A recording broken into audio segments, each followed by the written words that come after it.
Sonido. Sonido, sonido, sonido.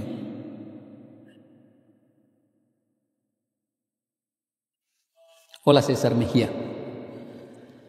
José Villalobos, hola. Claudia Ruiz, hola, desde Paraguay. Carolina Rodríguez, hola. Yasmín Mandujano, gracias, dice. Milagros González, hola. Hola, hola. Desde Medellín. Un saludo para todos. Bueno, estamos en vísperas de Halloween.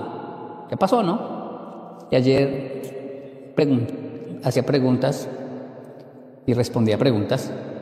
Una de ellas no era una pregunta, era una petición. Me decía, cuéntanos una historia de Japón, un cuento de terror japonés para estas épocas.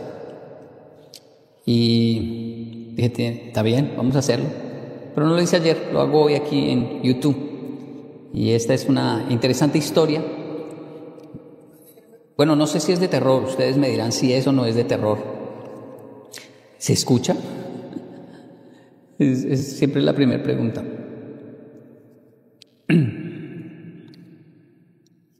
Se llama, la historia es La Mujer de Nieve. Es muy famosa, pero tal vez algunos no la han escuchado.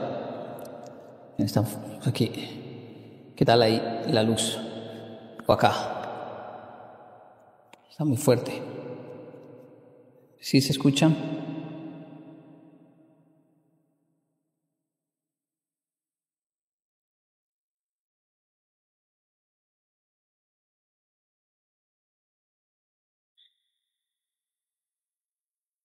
Mi novio me deseó que mi avión se cayera, pero lo chistoso es que no quiso arrancar y nos cambiaron de avión. ¡Wow! Ese está de terror. Sí, está bien, sí se escucha muy bien. Ok, dice lo siguiente. La Mujer de Nieve. Es una historia de terror japonesa. Llegaron los mosquitos, güey. Puede ser. Yuki Onna, la Mujer de Nieve, dice, hace mucho tiempo vivían solos en la lejana montaña. Estoy leyendo mal. Hace mucho tiempo vivían solos en una lejana montaña el cazador Mosaku y su hijo Minokichi. Mosaku era viudo. Su esposa había fallecido años atrás, cuando Minokichi era un niño. En invierno, padre e hijo solían diariamente ir a cazar zorros, ciervos y osos para vender sus pieles en la ciudad. Cierta mañana, muy de madrugada, Mosaku y Minokichi salieron al monte, pero no lograron cazar ninguna pieza. No perdiendo la esperanza, siguieron recorriendo el monte hasta que se hizo de noche. En ese momento empezó a nevar intensamente, con un viento tan frío e intenso que les impedía tenerse en pie. A duras penas lograron guarecerse en un pequeño refugio cercano. En la modesta cabaña pudieron encender fuego, calentarse y reponer fuerzas. Mientras comían, hablaron de diversos temas hasta que en cierto momento el padre dijo, Minokichi, hijo mío, yo soy viejo y tú tienes ya 20 años. Wow, ya estaba grande Minokichi. Y desde que murió tu madre estamos muy solos y necesitamos una mujer en casa. Deberías empezar a pensar en casarte. Pero su hijo no le escuchaba porque se había recostado junto al fuego y ya dormía profundamente. En vista de aquello, el padre también acabó por dormirse al cabo de no mucho tiempo. El padre también acabó por dormirse al cabo de no mucho tiempo. Mientras fuera la tempestad de nieve, seguía sin cesar. En mitad de la noche, el fuerte ruido de la ventisca despertó a Minokichi, que al levantarse comprobó que el fuego se había apagado. Se disponía a ir por más leña para encenderlo de nuevo, cuando de pronto vio de pie junto a la puerta a una hermosa mujer de tez blanquísima y mirada glacial.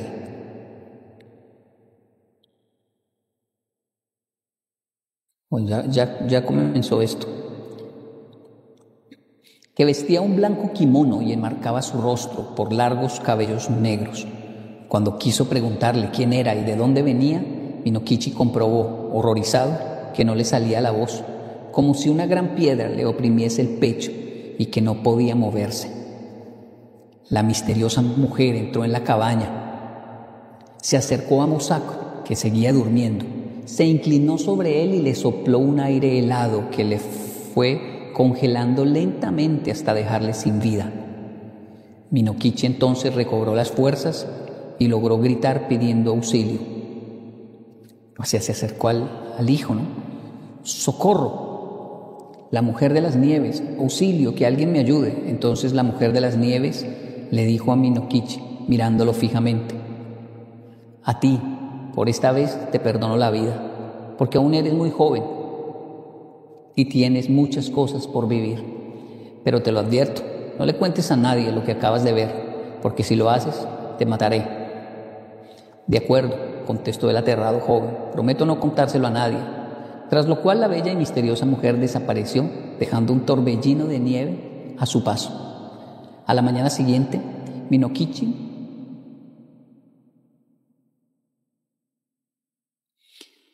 Minokichi trasladó el cuerpo sin vida de su padre. Todo el pueblo acudió a los funerales y Minokichi se sintió muy feliz por ser consolado por todas aquellas humildes personas. Sin embargo, se sentía culpable de lo que había pasado, por haber dejado negligentemente que se apagara el fuego del hogar en una noche tan fría como aquella.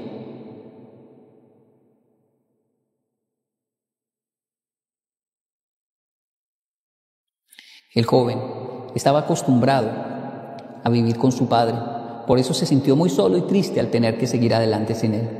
Pasó el tiempo y cierto día de tormenta alguien llamó a la puerta de Minokichi.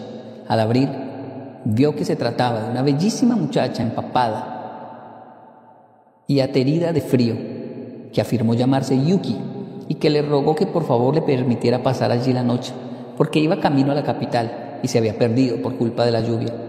Al principio, Minokichi no le veía claro, porque no disponía de una cama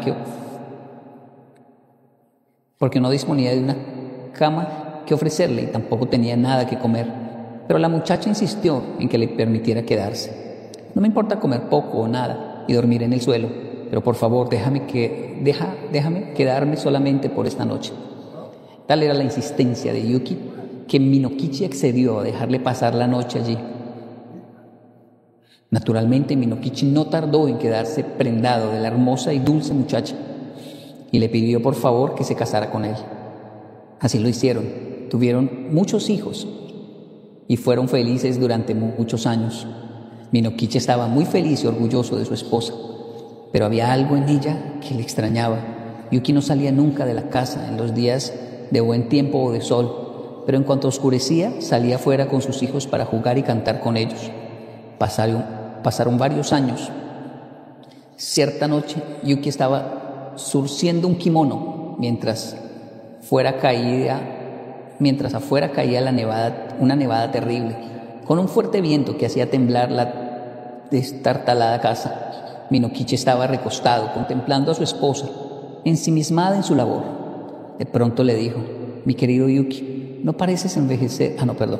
Mi querida Yuki, ella se llama Yuki, ¿no? No pareces envejecer nunca, sigues tan guapa como el día en que nos conocimos. ¿Qué va? Eso es lo que te parece a ti, dijo ella sonrojándose. ¿Sabes? Acabo de acordarme de una cosa. Cuando era joven, una vez vi a una mujer tan guapa como tú, que además te parecía muchísimo. Yuki dejó el kimono y escuchó con mucha atención. Yo tenía 20 años y entonces recuerdo que había salido a cazar con mi padre cuando nos sorprendió una tormenta de nieve como la que está cayendo esta noche. Nos resguardamos en un refugio y entonces aquella misma noche vi a esa mujer, la mujer de las nieves. En ese momento, la expresión de Yuki cambió. Su rostro se volvió pálido y su mirada fría. Se levantó y dijo a Minokichi: me prometiste que no se lo contarías a nadie. Rompiste tu promesa. Eres tú, exclamó entonces Minokichi, aterrorizado. Tú eres la mujer de las nieves. Oh my God. Ay. Sí, yo soy, contestó ella. ¿Y cómo has roto tu promesa? Yo no puedo seguir existiendo en forma humana. Sí, yo soy, contestó ella. ¿Y cómo has roto tu promesa? Ya no puedo seguir existiendo en forma humana. Qué lástima. Yo quería haber vivido contigo para siempre, pero ya no va a ser posible. Mientras hablaba, Yuki ya se había convertido por completo en la mujer de las nieves, Yuki Onna, y estaba de pie junto a la puerta. Te dije que te mataría si revelabas el secreto, prosiguió. Pero no puedo hacerlo. No quiero que nuestros hijos, que aún son pequeños, se queden huérfanos, sin que nadie pueda cuidar de ellos. No te daré muerte hoy, pero no volverás a verme nunca más. Espero que nunca hagas mal a nuestros hijos, o volveré a cumplir mi promesa. Adiós, esposo. Y dejando tras de sí un torbellino de nieve, Yuki desapareció entre la ventisca. Yuki, espera, no te vayas, gritó Minokichi. ¿A dónde vas, mamá?, lloriquearon los niños, que se habían despertado y se habían asomado al exterior. Sus voces se confundieron en medio del fuerte viento, mientras ella se alejaba para no volver jamás, mientras el viento confundía sus lamentos. Bueno, esa es la historia de Yuki Onna, la mujer de las nieves. Es que me pidieron que les leyera alguna historia para Halloween y decidí leer esta, escogí esta. Es un cuento tradicional muy famoso, muy antiguo de Japón. No sé si ya lo habían escuchado, pero a mí me parece interesante.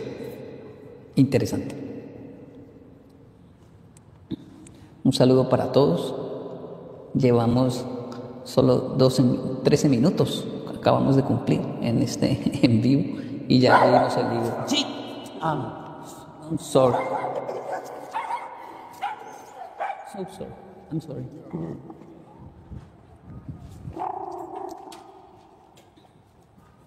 Mr. D se agarró con un Pillbook y no es un Pillbook, es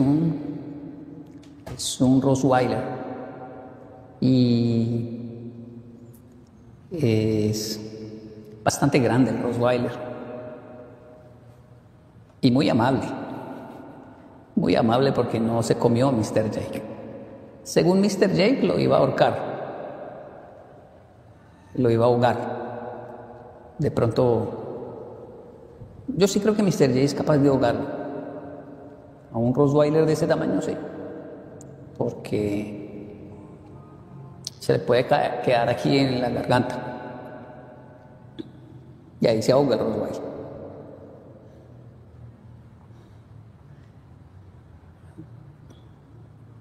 Bueno, pasa mucho que Mr. J cuando ve un perro con lazo y él con lazo, entonces hacen eso, ¿no? Si estuvieran sueltos completamente, no pasa eso. Así son los perros, ¿no? Cuando sienten que hay seguridad,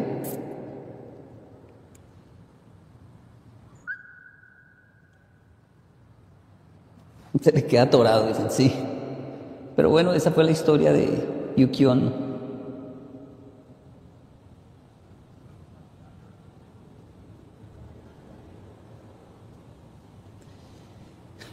Lo bueno de los cuentos de terror de Japón es que, como casi todos de los cuentos de Japón, tienen lecciones en realidad. Tienen lecciones que no las dicen, sino que se concluyen. Y, por ejemplo, en el caso de esta, no es solo una historia de terror, es una historia que habla de lo importante que es guardar una promesa. Lo peligrosas que son las palabras, el daño que hacen los chismes, la importancia del honor cuando uno hace una promesa, incluso con uno mismo, porque uno dice, bueno, es que a mi esposa yo le puedo contar todo, ¿qué de malo tiene que yo le cuente a mi esposa? Yo le hice una promesa a todo el mundo, pero yo soy uno con mi esposa sí puedo. Sí, claro, a menos que su esposa sea la mujer de las nieves a la que le hizo la promesa que no le iba a contar a nadie, ¿no? Entonces, en este caso, este hombre, decimos en Colombia, se jodió porque no le contó a nadie, sino solo, nada más y nada menos que a la que le hizo prometer.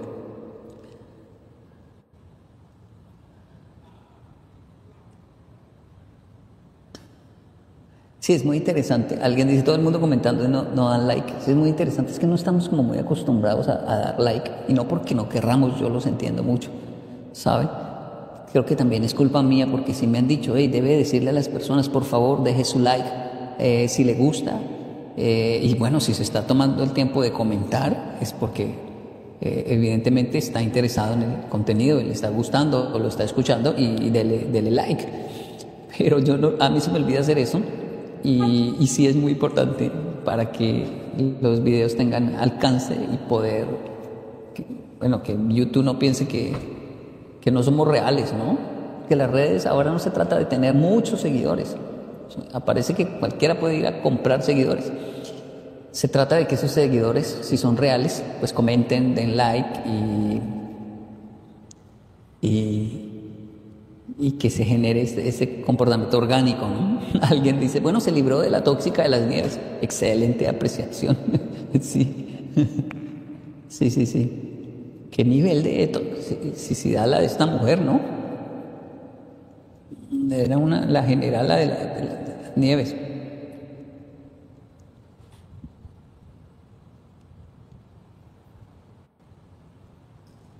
Ok, vamos a leer. A mí no me gusta, a mí me encanta. Hola Kenji, justo estaba viendo sus videos, los saludos desde Perú. Gracias, buenas noches. Me encantan tus conferencias. Cuando das una vuelta por el proyecto, oiga, sí, tus conferencias son de lo mejor. Hola.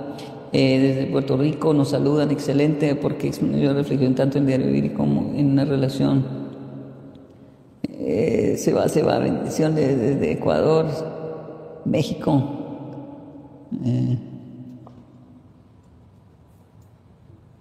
Alguien pide que hablemos sobre el tema del perdón. Bueno, el perdonar es algo que es una decisión que uno toma sin sentir ganas de perdonar. Uno decide perdonar de manera simplemente consciente y bajo los parámetros de la lógica de que si yo perdono, soy libre de mis agresores. No es alcahuetearle ni hacerle un favor a ellos, ¿no? Yo los perdono porque yo quiero ser libre de ellos, porque no quiero vivir con ese rencor y porque no merezco, tras de que me hicieron daño, seguir reviviéndolo a través del rencor, cargar con ellos, entonces los perdono. Pero poco a poco esa reflexión y ese discurso de tanto hacerlo y hablar de eso, yo los perdono, porque en realidad el cuerpo, el cerebro todavía no lo asimila, hasta que de tanto decirlo se va interiorizando y ya entra a la zona de lo inconsciente, es decir, así como de manera inconsciente hay cosas que me hacen daño, de manera inconsciente hay cosas que me sientan bien y me doy cuenta, y como no le pongo tanto cuidado a la gente, de tanto que aprendí a perdonar, pues ya no me hace daño. Sí, entonces es que es muy fácil decir, usted decide perdonar, sí, pero el cuerpo no lo siente así, ¿no? Es como cuando alguien me hiere sin culpa y decir, bueno, como fue sin culpa no me dolió. No, igual me duele, así sea sin culpa. Y mi cuerpo tiene adversidad a esa persona hasta que voy diciéndole, hey, ella no lo vio, él no lo vio. Y entonces le voy diciendo a mi cerebro, él no me vio, él realmente lo hizo sin culpa, no quiso hacerlo, no era su intención. Pero el primer impacto que sufre en mi cerebro es ¿por qué hizo eso? Ahora imagínese una persona que lo hizo a sabiendas, me hizo daño, hasta lograr perdonarla realmente y no sentir nada, se demora bastante.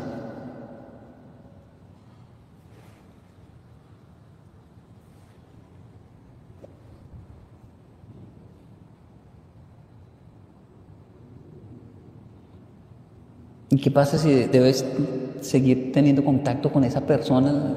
Bueno, depende el nivel de la agresión. No es bueno seguir teniendo contacto con una persona. Depende del nivel de la agresión. Es una fortuna poder seguir teniendo contacto con una persona porque es así que maduro, ¿no? Finalmente. Pero bien, solo quería contarles esta historia de la mujer de las nieves. Espero les haya gustado. Ahora para Halloween. Yo ayer me disfracé junto a mi esposa. Los niños se fueron con sus amigos. Y mi esposa y yo nos fuimos a una calle allí muy famosa que hay, donde todos van disfrazados. Nos fuimos a tomar fotos y tomarnos fotos con la gente, con un disfraz muy interesante. De hecho, gustó mucho el disfraz nuestro. Y nos tomaban muchas fotos. Si quieren ver qué disfraz era el que usamos, ahí está. en las historias de YouTube. Bueno, vamos a ver si ya se quitaron.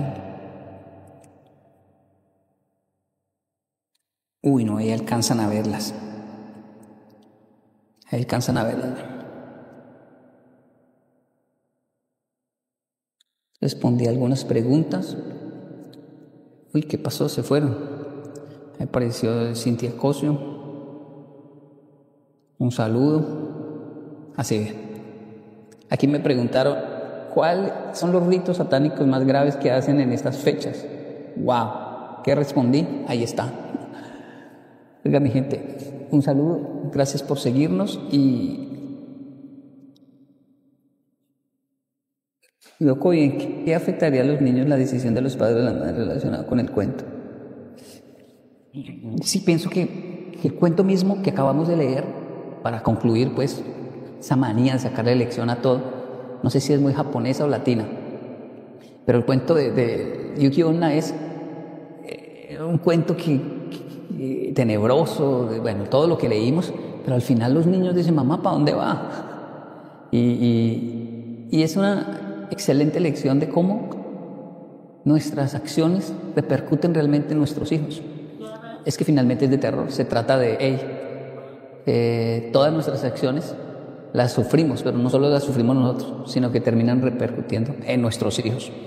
Bueno, aquí esta zona ya se llenó de personas por ahí haciendo videollamadas, poniendo música, y no quiero dañarles el parche porque ya vieron que estoy haciendo un en vivo y son muy respetuosos, ponen la música bajito y todo. Así, denle like. Jordi Will comentó la vez pasada que le encantaría un podcast. Sí, yo he hablado con Jordi, pero no he tenido tiempo de ir allá y también la agenda de él es supremamente apretadísima. Este hombre que genera tanto contenido y entonces cuando yo voy a España él justo no puede, pero ahí voy a escribirle en estos días a ver si de pronto.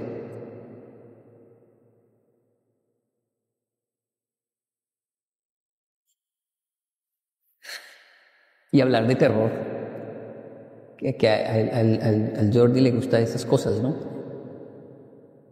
Las cosas que realmente dan terror de Japón no es lo que la gente piensa. Yoroshiku. Escuchen otra vez el cuento si les gusta. Kenji, ¿tienes algún sueño por cumplir o ya los cumpliste todos? No, tengo varios, pero de unos años para acá, debido a el éxito en todo sentido, incluso en el ámbito económico que hemos tenido tan bárbaro, he decidido no cumplir mis sueños todos exactamente solo porque hay dinero no vale. Entonces espero situaciones que se den para que se cumplan. Wow, cómo quisiera visitar tal país, pero es demasiado fácil tomar un dinero e irme a verlo. Entonces espero, ¿por qué no una invitación? ¿Por qué no alguna situación que diga, uy, amerita ir para hacer esto? Y así no cumplir los sueños a la mansalva, sino dejar que acontezcan. Y también algunos, morir sin que se cumplan, lo vale también. Pero eso, por supuesto, desde una posición como la mía en la actualidad, donde uno dice, me doy el gusto de mantener unos sueños ahí. Hay, por ejemplo, varios carros que me gustan mucho, varias motos que me fascinan, y yo digo, las veo y suspiro, wow, cómo quisiera tener una de esas. Y mi hijo se ríe, dice, ¿usted puede? Y yo, sí, yo puedo, pero quiero dejarla ahí, para cuando la vea, suspirar y decir, uy, cómo me gustaría. Porque si la compro, se acaba el sueño. Y se quedan cosas sin que me hagan no suspirar. Y eso es bastante peligroso. Por eso el éxito y la fama tienen también sus peligros y hay que saber controlarlos. Es como la comida. Hay muchas cosas que me gustaría comer, pero si yo tengo la capacidad de decir, no, hoy no, déjemelo para el fin de semana, déjemelo para tal hora, ahorita no, para que me sepa rico, déjenme, yo hago todo lo que debo hacer el día, voy al gimnasio, y en la noche me premio con tal situación. con tal postre. Y de hecho, como algo pequeño de ese postre para que me guste y quede con ganas de la próxima. También está decir, yo tengo plata y me va a comer todo. Bueno, está bien, pero así los excesos dañan el equilibrio del paladar.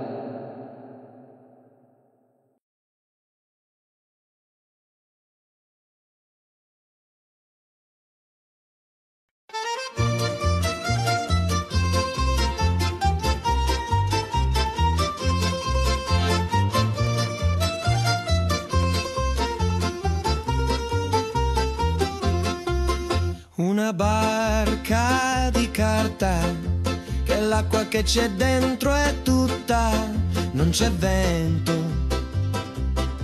non c'è vento, si muove per un niente, per uno spostamento d'aria.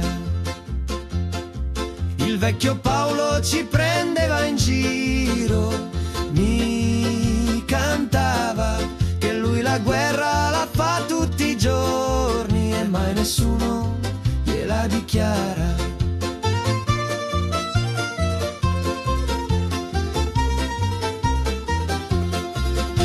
Un viaggio di fortuna, non si è mai pronti quando arriva, non c'è scelta, non c'è scelta, l'anima si arrende, lo stomaco si chiude a tutto.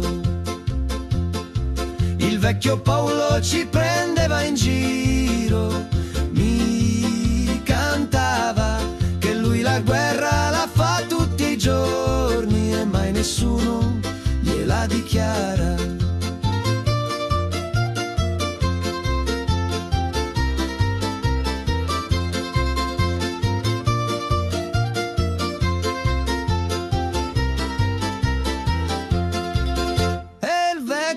Paolo nella sua camicia buona l'hanno seppellito con un foglio in tasca e un segno sulla faccia. E il vecchio Paolo nella sua camicia buona l'hanno seppellito con un foglio in tasca e un segno sulla faccia. Il vecchio Paolo ci prendeva in giro, mi cantava che lui la guerra